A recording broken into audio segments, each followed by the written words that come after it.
यापुढे राज्यातील सर्व महापालिका जिल्हा परिषदेच्या निवडणुका स्वबळावरती लढणार अशी गर्जना शिवसेनेचे पक्षप्रमुख उद्धव ठाकरे यांनी केली आहे। गोरेगावच्या शिवसैनिक मेळाव्यामध्ये हजारो शिवसैनिकांच्या उपस्थितीत आणि जयघोषात ही घोषणा काल करण्यात आली आहे। त्यामुळे मुंबईसह 10 महापालिकांच्या निवडणुकीत शिवसेना विरुद्ध भाजप हा संघर्ष रंगणार आहे।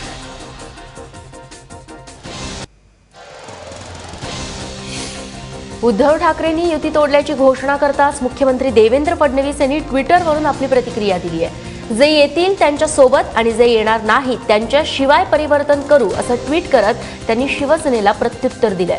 पारदर्शी कारभार हाच आमचा मूलमंत्र आहे। सत्ता हे साध्य नाही तर विकासाचं साधन आहे। पारदर्शी कारभार हाच आमचा मूलमंत्र असल्याचं देवेंद्र फडणवीस यांनी या ट्विटमध्ये म्हटलंय। भाजपचे प्रदेशाध्यक्ष रावसाहेब दानवेंनी युती तुटल्याचं खापर शिवसेनेच्या डोक्यावर फोडलंय। युती व्हावी यासाठी खूप प्रयत्न केले, मात्र शिवसेनेनं काडीमोड घेतला असं दानवे म्हणाले। दरम्यान राज्यात सत्तेवरती असलेलं युतीचं सरकार 5 वर्ष पूर्ण करेल असा विश्वास देखील रावसाहेब दानवेंनी बोलून दाखवलाय।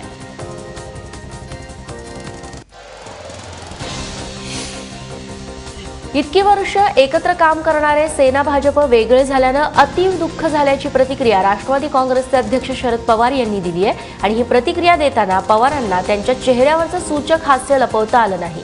तसंच सेनेनं राज्यातला पाठिंबा काढल्यास भाजपला पाठिंबा द्याल का या प्रश्नावरती बोलताना पवार म्हणाले की त्यांनी कुठलाही निर्णय घ्यावा मग चर्चेला यावं, यावेळी विचार करू अशी गुगली देखील पवारांनी टाकली आहे।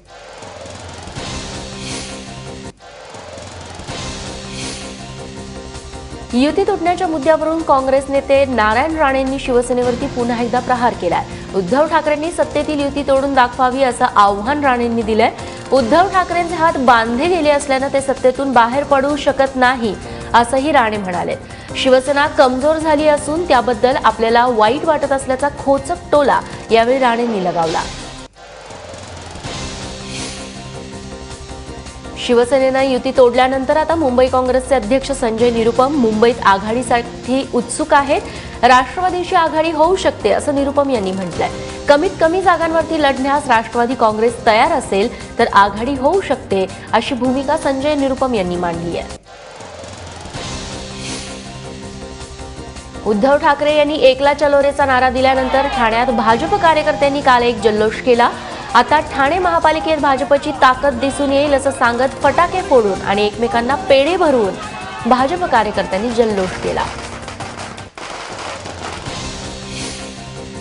आजपासून राज्यातील निवडणुकांची खरी रणधुमाळी सुरू होणार आहे। 10 महापालिका सोबतच जिल्हा परिषदा आणि 165 पंचायत समित्यांसाठी उमेदवारी अर्ज दाखल करता येणार आहेत। 3 फेब्रुवारीपर्यंत अर्ज दाखल करता येणार असून 4 फेब्रुवारी ही अर्जाची छाननी होणार आहे। 7 फेब्रुवारीला अर्ज माघारी घेण्याची शेवटची मुदत असणार आहे। राज्यातल्या 10 महापालिका जिल्हा परिषद आणि पंचायत समित्यांसाठी 21 फेब्रुवारीला मतदान होणार असून 23 फेब्रुवारीला निकाल असणार आहे। तामिळनाडूतल्या जलीकट्टूनंतर आता राज्यातही बैलगाडी शर्यतींना सुरू करण्यासाठी अध्यादेश निघण्याची शक्यता निर्माण झाली आहे, कारण खुद्द मुख्यमंत्री देवेंद्र फडणवीस यांनी याबाबत आश्वासन दिलंय। मुंबईत मुख्यमंत्र्यांच्या निवासस्थानी झालेल्या बैठकीत बैलगाडा संघटनांच्या प्रतिनिधींनी अध्यादेशाची मागणी केली। आचारसंहिता उठल्यानंतर हा अध्यादेश काढण्याचं आश्वासन मुख्यमंत्र्यांनी दिलं। विधानसभा निवडणुकीत कुणी काय केलं, कुणाचं चुकलं हे विसरून सगळ्यांनी एकत्र यावं अशी भूमिका काँग्रेसचे प्रदेशाध्यक्ष अशोक चव्हाण यांनी मांडली आहे। त्यामुळे गेल्या अनेक दिवसांपासून सुरू असलेला काँग्रेस राष्ट्रवादीतला आघाडीचा तिढा आता सुटण्याची चिन्ह निर्माण झाली आहेत। आघाडीसाठी दोन्ही पक्ष सकारात्मक असून अनेक जिल्ह्यातील आघाडीबाबतच्या प्रस्तावाला आम्ही परवानगी दिल्याचं त्यांनी सांगितलं। राष्ट्रवादी काँग्रेसचे नेते जितेंद्र आव्हाड यांनी शिवसेनेच्या बड्या नेत्यांवरती गंभीर आरोप केले। कोण कोण नारायण राणेंसोबत जाणार होतं हे आपल्याला माहिती आहे, त्यामुळे शिवसेनेनं निष्ठा शिकवू नये असा टोला आव्हाडांनी लगावलाय। एकनाथ शिंदेंचे चिरंजीव खासदार श्रीकांत शिंदे यांनी आव्हाडांवरती टीका केली होती, त्यानंतर आव्हाडांनी हे प्रत्युत्तर दिलं। पद्मविभूषण पुरस्कार जाहीर झाल्यानंतर शरद पवारांवरती शुभेच्छांचा वर्षाव सुरू आहे। पुण्यातील मोदी बागेतल्या घरी शुभेच्छा देण्यासाठी चाहत्यांची रीघ लागलेली होती। चाहत्यांच्या शुभेच्छा स्वीकारण्यासाठी शरद पवार देखील 10व्या मजल्यावरून खाली आले आणि त्यांनी चाहत्यांकडून पुष्पगुच्छ स्वीकारले। निवेदिता भिडे यांना पद्मश्री पुरस्कार जाहीर झाल्यामुळे संपूर्ण वर्ध्यात आनंदाचं वातावरण आहे।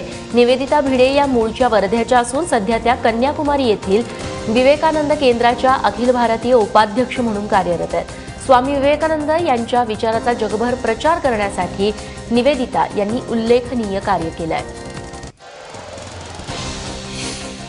राष्ट्रीय सुरक्षा तपास यंत्रणा आणि दहशतवादी विरोधी पथकाकडून दिवा इथं संशयास्पद रूळ प्रकरणाचा तपास केला जाणार आहे।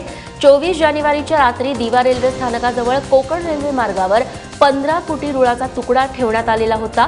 मडगाव दादर जनशताब्दी एक्सप्रेसचे लोको पायलट हिरेंद्र कुमार आणि assistant loco pilot Hitesh Chinchole यांनी दाखवलेल्या प्रसंगावधानामुळे यावेळी मोठा अपघात टळला होता। मुंबईतल्या भाभा अणु संशोधन केंद्रातून 3 दिवसांपासून बेपत्ता झालेल्या वैज्ञानिक बबिता सिंग यांचा शोध लागलाय। 23 वर्षीय बबिता सिंग पुद्दुचेरीतल्या एका आश्रमात सुखरूप आहेत। पोलीस पुद्दुचेरीतून त्यांना मुंबईत घेऊन येणार आहेत। वरिष्ठ हे मानसिक त्रास देत असून आपल्याला त्यांच्याशी बोलायला सुद्धा भीती वाटते, असं बबिता सिंग यांनी आपल्या भावाला केलेल्या ईमेलमध्ये म्हटलेलं होतं।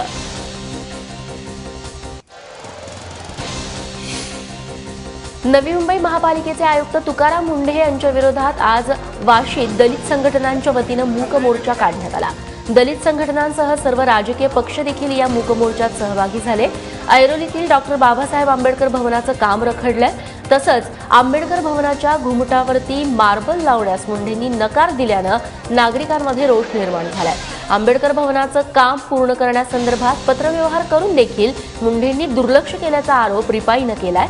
त्यामुळे वाशीत शिवाजी चौकात मूक मोर्चा काढून या ठिकाणी मुंढेंना हटवण्याची मागणी करण्यात आली। सातारा जिल्ह्यातल्या मायणी वैद्यकीय महाविद्यालयाच्या 95 विद्यार्थ्यांनी महाविद्यालय प्रशासन आणि राज्य शासनाच्या विरोधात उपोषण सुरू केलंय।